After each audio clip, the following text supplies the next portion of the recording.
নদিয়ার মহারাজা কৃষ্ণচন্দ্র রায় নাকি তার ছোট রানী লক্ষ্মীদেবীকে ভালোবেসে এই ঐতিহ্যবাহী বারোদোল মেলার সূচনা করে।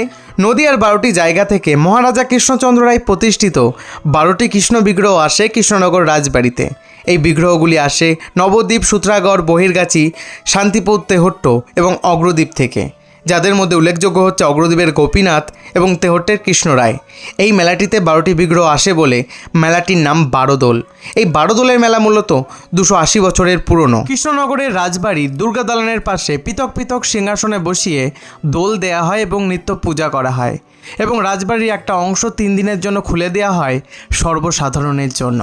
এই রাজবাড়ির এই মেলাকে কেন্দ্র করে প্রত্যেক বছর আসে লক্ষ লক্ষ ভক্ত। এই মেলা অনুষ্ঠিত হয় প্রত্যেক বছর চৈত্র মাসের শুক্লা একাদশী তিথিতে।